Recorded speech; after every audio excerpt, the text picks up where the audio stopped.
سيئات أعمالنا من يهده الله فلا مضل له ومن يضلل فلا هادي له ونشهد أن لا إله إلا الله وحده لا شريك له ونشهد أن سيدنا وسندنا وحبيبنا وحبيب ربنا وطبيبنا وطبيب قلوبنا ومولانا محمدا عبده ورسوله الذي أرسل إلى الناس كافة بشيرا ونذيرا وداعيا إلى الله بإذنه وسراجا منيرا وقد قال الله تعالى في كلامه المجيد وفي فرقانه الحميد أعوذ بالله من الشيطان الرجيم بسم الله الرحمن الرحيم فلقتحم العقبة وما أدراك ما العقبة فك رقبة أو إطعام في يوم ذي مسغبة يتيما ذا مقربة أو مسكينا ذا مقربة ثم كان من الذين آمنوا وتواصوا بالصبر وتواصوا بالمرحمة أولئك أصحاب الميمنة صدق الله العظيم وقال النبي عليه الصلاة والسلام من كان صبرا صبر الله في الدنيا والآخرة أو كما قال النبي عليه الصلاة والسلام وقال النبي عليه الصلاة والسلام أنا كافل اليتيم أنا كافل اليتيم في الجنة أو كما قال النبي عليه الصلاة والسلام اللهم صل على محمد وعلى آل محمد كما صليت على إبراهيم وعلى آل إبراهيم إنك حميد مجيد إن الله وملائكته يصلون على النبي يا أيها الذين آمنوا صلوا عليه وسلموا تسليما اللهم صل على سيدنا مولانا محمد وعلى آل سيدنا مولانا محمد أجر القيدان محمد أجر القيدان سبينا أسماء قيدان اللهم صل على سيدنا مولانا محمد وعلى آل سيدنا مولانا محمد وارحمنا بكماله أشرف الدجى بجماله حسنت الجميع خصاله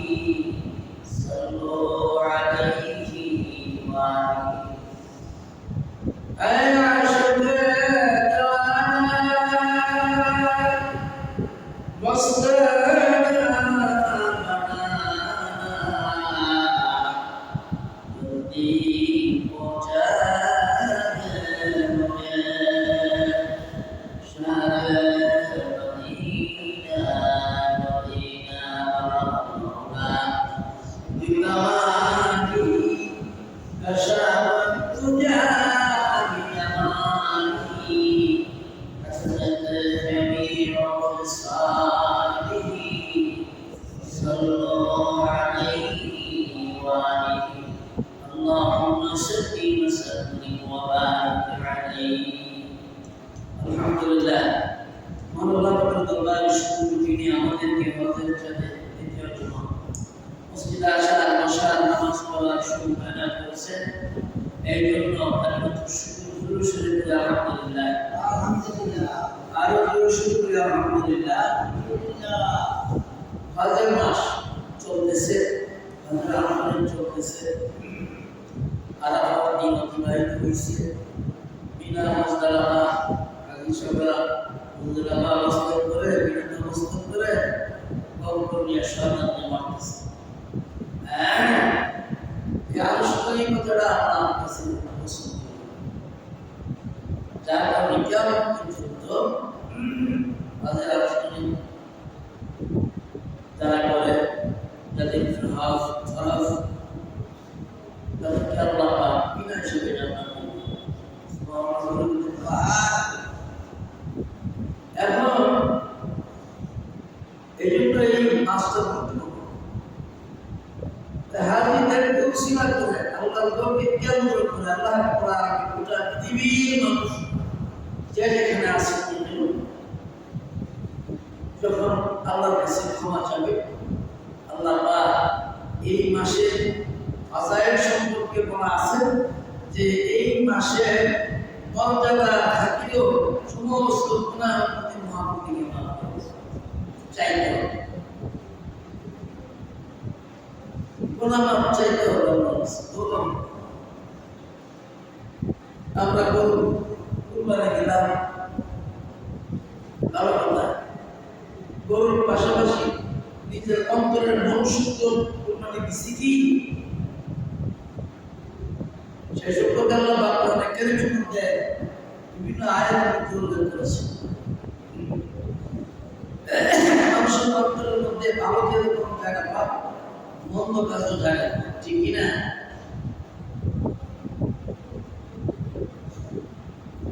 মানুষ খারাপ করে তার চিন্তা বিক্রি পরিকল্পনা করেই আর নেতা মনে করে পরিকল্পনা করে আপনি হজে যাবেন আগে থেকে পরিকল্পনা ঠিক কিনা ধরে না আপনি কর্তাবসর করবেন দুনিয়ার লোকে মানুষের ক্ষতি করবেন সেটাও পরিকল্পিতভাবে করা ঠিক কিনা অন্তর দিয়ে আগে পরিকল্পনা করে বাইরে বাইরে চলার যাইব বাইরে বাইরে চলার যাইব ইত্যাদি ঠিক কিনা ধরে না এটাই বাস্তবতা আর মানুষের মনটাই ইচ্ছা করলে অন্তর সুদা পরিষ্কার করতে পারেন আর ইচ্ছা করলে এটার মধ্যে যত আবহাওয়া ময়লা আছে দুনিয়াটা বাইরে ঠিক কিনা অনেকে সুচিন্তা করে আমরা দুনিয়ার মধ্যে আসছি ওই যে আসবে বাসুদারে মানুষেরা আলহামদুলিল্লাহ কান্দে আবু কোন সময় হায়াতের সীমানা শেষ হয়ে যায় হায়াতের সীমানার ভিতরে থাকতে থাকতে তুমি আমাকে গুনাহ সম্পূর্ণ মাফ করে দাও কান্দে তার হাতের নামাজের মধ্যে কান্দে মহামনীষীরা আল্লাহর সাথে প্রেম ভালোবাসা লাগায় আল্লাহ রাব্বুল আলামিন ডাকতেন দুনিয়ার সব দরজাতে নাম থাকে আমি রাব্বুল আলামিন দরজাগুলো খোলা থাকে যারা আমার দরজা খোলা অবস্থা নিশির রাত্রিতে জাগিয়া আমি রাব্বুল আলামিনের দরবারে কাঁদে আমি ওয়াদা দিলাম ওই কান্দিনা ব্যক্তিকে চিরতরে মাফ করে দিলাম তার ওসিলা এলাকার মানুষকে ক্ষমা করে দিলাম এই জন্য মহামনীষী আলেম ওলামা এখন আলেম আপনারা কি রাস্তা দিয়ে আইটা যান ওই এলাকার কবরস্থানে 40 দিন পর্যন্ত আল্লাহ পাক আযাব বন্ধ রাখেন সুবহানাল্লাহ হাদিস না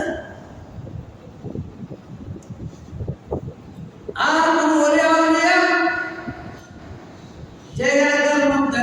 অবস্থান করে আল্লাহ রাব্বুল আলামিন ওই মহামনীষীর খাতিরে কবরের জিন্দেগি আসার করে কবরের আযাব চলা অবস্থা আল্লাহ মহামনীষীর খাতিরে মাফ করে দেন। আর বলতে পারেন ওলিয়া আউলিয়া হইতে কি লাগে আমল না যে যত বেশি আমল করবে আল্লাহর কাছে খুঁজবে আর যে আমল থেকে দূরে থাকবে দুনিয়া নিয়ে ব্যস্ত থাকবে আল্লাহ বলেন দুনিয়ার হায়াতটা এমন ভাবে আমি তোমাকে সৃষ্টি করলাম না হায়াতের সীমানা যেখানে শেষ ওই জায়গার ভিতরে আছে দাঁড়াইয়া বলবে আপনি এরকম পর্যন্তই বাস্তবে দেখা গেছে সে যে অবস্থার মধ্যে আছে ওই কি করে না কেউ বাসের মধ্যে কেউ গাছের মধ্যে কেউ জমিনের মধ্যে কেউ রাস্তা হাঁটতেছে এমনি ভাবে আয়াতের সীমানায় যখন শেষ হয়ে যায় ওই মুখটা যাই বলে আরেক মুহূর্ত তোমাকে শোনা হবে না আফসোস করলে কোনো লাভ হবে না। এই জন্য আল্লাহ বলেন তুমি যখন দুনিয়ার মধ্যে সদা সর্বদা আল্লাহকে স্মরণ রেখে তোমাকে মানবেন রাতে নিশীথে আমাকে ডাকবেন বান্দা তুমি যা চাইবা দুনিয়ার হায়াতের মধ্যে আমি তাই তোমাকে দেবো কিন্তু বাকিটুকু আমি পরকালে জান্নাতের ভিতরে দেব। সুবহানাল্লাহ। এই জন্য আল্লাহ রাব্বুল আলামিন বলেন শয়তান তোমাদের পরম শত্রু পরম দুশমন শয়তান তোমাদেরকে ভালো কাজ করতে দিবে না ভালো কাজ করতে দেয় এমন মানুষ কতদিন ঈদের মতো করছে আসলে এরকম আর কত উদাহরণ আর কত লোকের আল্লাহর কাছে ধরা বলবো কি বলবো না বলবে আল্লাহর কাছে করতে চায় আল্লাহ রাব্বুল আলামিন ডাকতে বান্দা দুনিয়ার হায়াতের ভিতরে তোমাকে আমি সুযোগ দিয়েছি ভালো কাজ করতে পারো মন্দ কাজ করতে পারো দুনিয়ার হায়াতের ভিতরে না যেমন দিলাম এই জন্য আমি রাব্বুল আলামিনের ডাকে পাঁচ বেলা আজানের করে তুমি সেজদা দিয়া আমি রাব্বুল আলামিনের প্রশংসা করবে সুবহান রাব্বিয়াল আ'লা সুবহান রাব্বিয়াল আ'লা। তাই তুমি করুণা করে দেখো এই হায়াতে তোমার শেষ না এরপরে তোমার একটা জিন্দেগি আসবে সামনে বড় জিন্দেগি আলোর বরকত দিয়া দুনিয়া একদম আলো আসাদা আলোর বরকত বলে তোমার জিন্দেগিকে আলোর বরকত বলা হয় বড় জিন্দে থাকতে হবে কেউ বলতে পারে না আল্লাহ নবী কাঁদতেন যে সবচেয়ে কঠিন আলোর বরকতের জিন্দেগি কারণ এদের একা করে থাকতে হবে সাহাবারা কাঁদতেন এই কান্নার কারণে আল্লাহ রাব্বুল আলামিন তাদেরকে দুনিয়ার মধ্যে তাদের ত্যাগের বিনিময়ে কান্নার বিনিময়ে মান উৎসর্গের বিনিময়ে ইবাদতের বিনিময়ে খোলাসা দুনিয়া আল্লাহকে পাওয়ার উদ্দেশ্যে সালেমার ইবাদত করেছেন আল্লাহ নবী যা বলেছেন তাই বলেছেন ঠিক কি না এই জন্য আল্লাহ নাম বলেন আমার সুন্নাত আমার সাহাবায়ে কেরামের সুন্নাতের আঁকড়ে তুমি ধরবা শয়তান তোমার কাছে মিটতে পারবে না শয়তান তোমার দিকে ঘুরে থাকবে আর এই কোন সুন্নতি বল উলামায়ে রাশিদিন আল্লাহি এই জন্য নবীর সরাসরি ছাত্র সাহাবায়ে কেরাম যেভাবে আমল করেছেন ঠিক এইভাবে আমল আপনি আমি তো করতে পারবো না একটু নমুনা যদি হয় মামের কুয়াশা আছে সাহাবায়ে কেরাম আলমে বরজত নিয়ে দাঁড়িয়েছিলেন। সাহাবী জিজ্ঞেস করছেন ইয়া রাসূলুল্লাহ আলমে বরজতের মধ্যে কিভাবে থাকবে? আলমে বরজতের মধ্যে একা একা করবে, যদি একামন থাকে আলমে বরজতটা হবে শান্তিময় একটা জায়গা। আর যদি একামন না থাকে বিলকুল করে আলমে বরজতের কবরের ভিতরে যাওয়ার সঙ্গে সঙ্গে কবর এরকম ভাবে বিলীন হয়ে যাবে। কবর বলবে আসলে তোমার সাথে মুলাকাত করি। হাদিসের মধ্যে আসছে যারা দুনিয়ার মধ্যে দুনিয়া নিয়ে ব্যস্ত, পরকালের চিন্তা করে নাই, কবর ওই কবরে যাওয়ার সঙ্গে সঙ্গে কবর আলিঙ্গন করবে। ঈদের দিন যেরকম ভাবে কোলাকুলি করা হয় ঠিক এরকম ভাবে আলিঙ্গন করবে, কোলাকুলি এরকম ভাবে সংকীর্ণ হয়ে যাবে। হাদিসের মধ্যে আসছে এক সাইডে সাতটা গরু আরেক সাইডে চলে যাবে। সাহাবীরা এরকম কাঁদতেন, প্রত্যেকে এরকম আলিঙ্গন করবে, নেককার যারা তাদের সঙ্গে আলিঙ্গন করবে, যেরকম আত্মীয় স্বজন যেরকম ভাবে বন্ধু বান্ধব গলাগলি করে ঠিক এরকম ভাবে তাদের কোনো কষ্ট হবে না। যারা দুনিয়াতে এমন করে না, দুনিয়া নিয়ে আরে ব্যস্ত থাকে, তাদের সাথে কবরের মধ্যে কবর থেকে শুরু হবে, তখন আফসোস করতে থাকবে, আফসোস কি করলাম। তখন তার আফসোস কেউ শুনবে না, তার কান্নাও কেউ শুনবে না। সেই কবরের দায়িত্ব হবে কি হবে না? নাকি কবর মামলা করা? এই জন্য আল্লাহ রাব্বুল আলামিন তাকে দুনিয়ার হায়াতের মধ্যে বুঝবাস করে চলবা, আমল বেশি করবা। তুমি যদি দুনিয়া নিয়ে ব্যস্ত থাকো, দুনিয়া তোমার পাশে আসবে না। কারণ আমি আল্লাহ দুনিয়ার মধ্যে মামলার বানাই, আমি যাকে ইচ্ছা করি, গরিব বানাই যাকে ইচ্ছা করি, ঠিক কি বলবো? যাকে ইচ্ছা করি এক কাজ করার সুযোগ দেয়, যাকে ইচ্ছা করি দুনিয়ার কাজে লাগাইয়া জাহান্নামের পথে রাখি। কারণ সেও চায় না, সে জাহান্নামে যেতে চায়, দুনিয়া নিয়ে ব্যস্ত। আল্লাহ রাব্বুল আলামিন ডাকেন বান্দা, দুনিয়ার গাড়ি বাড়ি মাল মাত্রা সব আছে, সবগুলো তুমি রেখে অন্ধকার কবরে একা শুইতে হবে। প্রতিদিন যদি মৃত্যুর কথা তুমি স্মরণ করো, হায়াতে জিন্দেগির ভিতরে এটা বেশি বেশি করার শুরু, আমি রাব্বুল আলামিন তোমাকে করে দেব।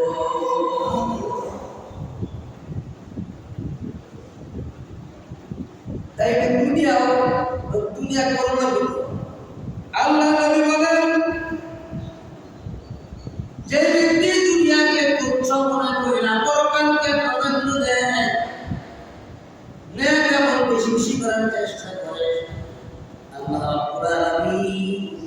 ওই বান্দা বান্দির জন্য দুনিয়ার যা কিছু আছে সব কিছু আল্লাহ পাক তার আয়াতের মধ্যে আইনা দেন। এই জন্য সমস্ত মাখলুকগুলি ওই আল্লাহর নবী, আল্লাহর বান্দা, আল্লাহর বান্দার জন্য দোয়া করতে থাকে, যারা তার জন্যদারি, যারা শেষ রাত্রে উঠে আল্লাহর কাছে কাঁদে, আল্লাহ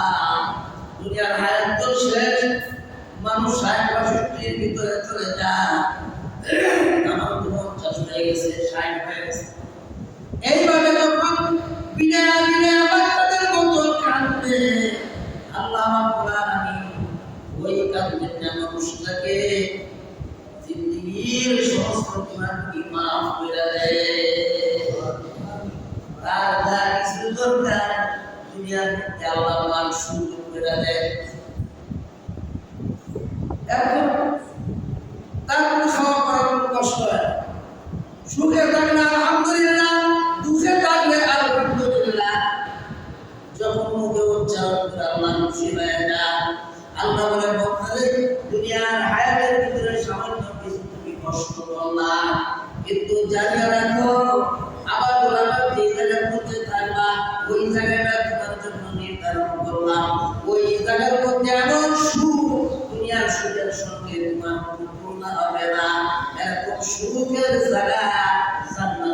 জন্য আমি রেখেছি। কি করতে হবে? নেক আমল করতে হবে। এখন বলতে পারে হুজুর নেক আমল তো বেশি বেশি করি। আল্লাহ আয়াতে বলতে বলছেন ৫ ওয়াক্ত নামাজ জাকাতের পরে কিছু কিছু নেক আমল আছে যাদের অল্প বয়সে পিতা মারা যায়, আসলে না এগুলো আসলে না, যারা মা মারা যায়, মা নাই বাপ নাই, এরকম আসলে না, ছোট্ট করে যাদের মা নাই বাবা নাই, যাদের মা বাবা দেখে নাই এমন মানুষ পৃথিবীতে আছে, যাদের মা বাবা তাদের পুরো দুনিয়া থেকে বিদায়, আসলে না, যাদেরকে আল্লাহ রাব্বুল আলামিন বড় অবস্থা দুনিয়া থেকে বিদায় নিয়েছে, এরকম মানুষ আছে। আর নাবালক অবস্থা তাদের মা বাবা দুনিয়া থেকে বিদায়, সে এতিম। রাসূল বলেন আমি এতিম ছিলাম, যারা এতিমের বাবার মধ্যে হাত লাবে, যারা এতিমকে আদর করবে, ভালো আচরণ করবে, আল্লাহ ওয়াদা দিলাম তার জন্য আমি জান্নাত নির্ধারণ করলাম। সুবহানাল্লাহ, সুবহানাল্লাহ। এই সুবহানাল্লাহ পায় নামাজ আলা তাআলা ওয়া আযমাত ওয়া মা আদরাকা মা আযমা ফাকুলা আও ইতআম ফি ইয়াওমিন ফি মাসরাবাত। আল্লাহ বলেন যাদের ভালো আচরণ নাই, যারা এদিনকে ভালোবাসে না, যারা দুনিয়া নিয়ে ব্যস্ত, তাদের সম্পর্কে বিভিন্ন আয়াতের মধ্যে আল্লাহ পাক আলোচনা করেছেন। সাহাবারা জিজ্ঞেস করছেন ইয়া রাসূলুল্লাহ এই ভয়াবহতা কাদের? কি ভয়াবহ? জাহান্নামের ভিতরে একটা পাহাড়, সেই পাহাড়টা বড় পিচ্ছি, আর ওই পাহাড়ের পাদদেশ থেকে আগুন, বিভিন্ন আইটেমের আযাব আর আযাব বিস্তারিত করবে। জিজ্ঞাসা করছি ইয়া রাসূলুল্লাহ তারা কারা? যারা এতিমের হক আদায় করে না, এতিমকে ভালোবাসে না, ভালো আচরণ করে না, যাদেরকে আমি সুযোগ দিয়েছিলাম, তাদের জন্য এই জাহান্নামের ভিতরে এমন আযাবের ব্যবস্থা আমি রাখছি। কোরআনের কথা, সত্য না মিথ্যা? ধরে কন, আরো ধরে কন, সত্য না মিথ্যা? মানা না মানা থাকবে। অনেকে ভিক্ষুক দেখলে তার জন্মে আসলে না, কি করবো কি না আছে, ভিক্ষুকের হাতটা আল্লাহ না। এই জন্য সৃষ্টির সেবা কথাগুলি আয়াতের মধ্যে আল্লাহ বলছে।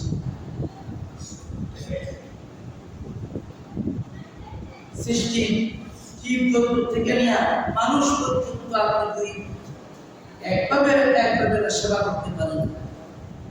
কথার দ্বারা, কাজের দ্বারা, আল্লাহ আপনাকে জান্নাত দিবেন। নামাজ রোজা ইবাদতের কথা যেমন বলছেন, সৃষ্টির সেবার কথা আল্লাহ পাক কোরআনে বলছেন। তো সৃষ্টির সেবা করতে গেলে পাশাপাশি তার আচরণও ভালো হবে। অনেক সময় কুত্তা বিলাই দেখলে একেবারে দৌড় কি পুরা বাস, সৃষ্টি, তার সাথে ভালো ব্যবহার করতে হবে। হাইওয়ানা তার সাথে ভালো ব্যবহার করতে হবে। মানুষ তো দূরের কথা, কিন্তু দেখা গেছে মানুষের সঙ্গে ভালো ব্যবহার হয় না, আর এগুলো তো জান্নাতে তো শুনা। আল্লাহ রাব্বুল আলামিন ডাকতে বললেন আমার সৃষ্টিকে তুমি ভালোবাসো, ভালোবাসো, এতিমের মর্যাদা পূর্ণ রাখো। রাসূল বলেন আমি এতিম ছিলাম, আমি মা হারা বাপ দেখি নাই, আমি বুঝি কার ছায়া পিতা নাই, দুনিয়ার মধ্যে যার মা বাপ নাই, আমি রাসূল বুঝি তার মনের মধ্যে কত কষ্ট, কত যে কষ্ট। এই জন্য রাসূল বলেন অনেক এতিম আমার ঘরে খাইতো, সুতরাং এতিমকে যদি তোমরা সাহারা ভালোবাসো, তাহলে আল্লাহ খুশি হইয়া তোমাদের জন্য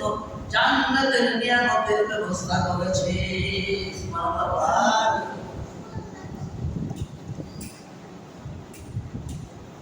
আসহাবে সুফার মধ্যে অনেক লোক থাকতো, যেখানে আল্লাহ নবী মদিনাতুল মুনাওয়ারা জিন্দা নবী শুয়ে রয়েছে, এরা আমাদের আয়েশা সিদ্দিকার ঘর, এখানে সাদা কার্পেট বসানো জায়গা আছে, এটা আসহাবে সুফা। বাড়িঘর কিচ্ছু নাই, ঈমান আনার কারণে তাদের মাল খাবার কিছু নাই। এর মধ্যে আবু হুরায়রা রাদিয়াল্লাহু তাআলা যিনি সবচেয়ে বেশি হাদিস রাসূল থেকে সংগ্রহ করেছেন, শুনছেন, রাওয়ায়াত করেছেন, এরপর আমাদের আয়েশা সিদ্দিকা রাদিয়াল্লাহু তাআলা আবু হুরায়রা পেটের খিদা রাস্তার মধ্যে শুয়ে আছে,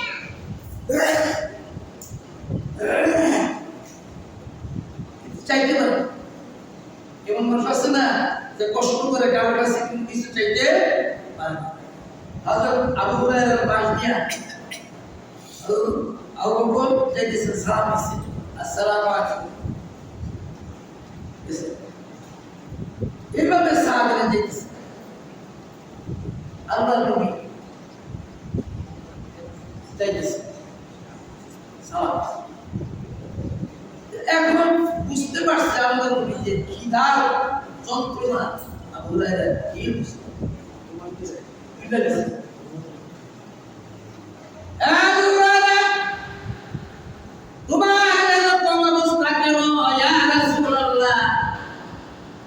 আজকে অনেকদিন পর্যন্ত পেটে আহার নাই। আল্লাহ নবী কান্দার বলেন, আবু হুরায়রা তোমার যে দশা আমার সেই দশা, চলো চলো বুঝলাই চলো যাই। আমরা যারা আয়েশা সিদ্দিকা রাদিয়াল্লাহু তাআলা আনহা ডাকতেছে, আয়েশা খাবারের কোনো ব্যবস্থা আছে কিনা? আমরা যারা আয়েশা সিদ্দিকা রাদিয়াল্লাহু তাআলা আনহা বলেন, এক গাড়া দুধ আপনার জন্য হাদিয়া। আর আসহাবে সুফার মধ্যে 450 লোক অনাহার। আবু হুরায়রাকে ডাক দিয়া বলে, আবু হুরায়রা যাও ঘরের থেকে এক গাড়া দুধ নিয়া আবু হুরায়রার হাতে দিয়া বলছে, যাও সবার মুখের সামনে এরকম ভাবে ধরবা যাতে করে পেট কইরা খাইতে পারে।